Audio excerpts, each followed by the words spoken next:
بسم الله الرحمن الرحیم.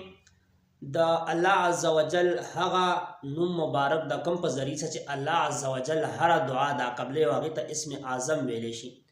دا نوم کوم یو دی نو د حدیث په رڼا کې درته ویم د نبي علیه صلات وسلام ارشاد مبارک دی چې د الله عزوجل هغه نوم چې د هغې په ذریعې سره الله عزوجل هر دعا دا قبلې هغه د قرآن په دریو صورتونو کې راغلی: سوره بقره، سوره آل عمران او سوره طه. ابو امامه باهلی رضی الله تعالی عنہ فرمای ما د نبی علیہ الصلوۃ والسلام د دې ارشاد مطابق دغه د الله اسم اعظم چې کوم دی پر دریو وړو صورتونو کې تلاش کو نو ماته په سوره بقره کې چې کوم دی د آیات ملو شو الله لا اله الا هو الحي القيوم آیت الکرسی کې چې راځي. دغه هم په سوره آل عمران کې هم ماته دویم نمبر آیات الله لا اله الا هو الحي القيوم دا ملو شو او په سوره طه کې وعنت الوجوه للحي القيوم دا ماته ملو شو. اوس په دې دریو آیاتونو کې چې کوم مشترک الفاظ راغلي دي هغه هم تاسو ته وایم او د هغې نه مخکې یو حدیث چې کوم دی دا اورئ چې هغه هم د دغه قول تایید کوي. انس بن مالک رضی الله عنه روایت دی، فرمایي موږ د نبی علیه صلات وسلام سره په حلقه کې ناست وو، یو کس مونځ کوله، هغه رکوع کا، بیا یې سجده وکړه، بیا تشهد نه بعد چې کله هغه دعا ویله نو هغه په دې الفاظ سره دعا غوښته چې اللهم انی اسألک بان لک الحمد لا اله الا انت المنان بدیع السماوات والارض یا ذا الجلال والاکرام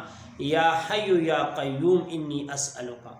هغه چې په دې الفاظو دعا وغوښته نبی علیه صلات وسلام فرمایل دې کس د الله نه په هغه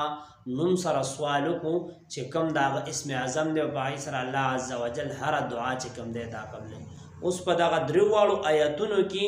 او په دې دعا کې مشترک الفاظ چې کوم دي هغه الحي القیوم دي. او په خپل عبدالله ابن مسعود ته هم فرمایي چې نبی علیه صلات وسلام باندې به هم څه تکلیف رالو نو هغې به په دې الفاظ سره دعا غوښته چې یا حی یا قیوم برحمتک استغیث. نو معلومه شوه چې د دې قول مطابق او د دې دلایلو په رڼا کې داسې نور ډېر متعدد دلایل دي. یو روایت کې راځي ابو سعید خدري رضی الله عنه روایت دی، فرمایي نبی علیه صلات وسلام فرمایل چې کله یو انسان د شپې ویده کېږي او دی دا الفاظ وایي چې استغفر الله الذي لا اله الا هو الحي القيوم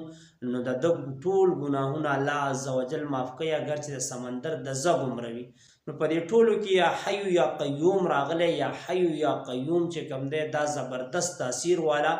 او انتهایی مضبوطی کلمې دي، طاقت والا کلمې دي. الله عز وجل په دې خپلو دواړو نومونو کې ډېر تاثیر ښیي او د علماو د یوې غټې ډلې دا خیال دی چې د الله اسم اعظم هم چې کوم دی دا دوه نومونه دي. اگر چې په دې کې اقوال نور هم ډېر دي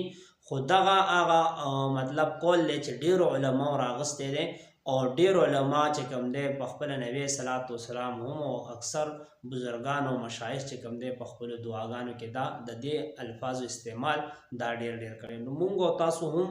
په خپله دعا کې الله رب العزت نه په دې نومونو سره دعا غواړو، الله به زموږ او ستاسو دعا چې کوم دی دا هم قبلوي.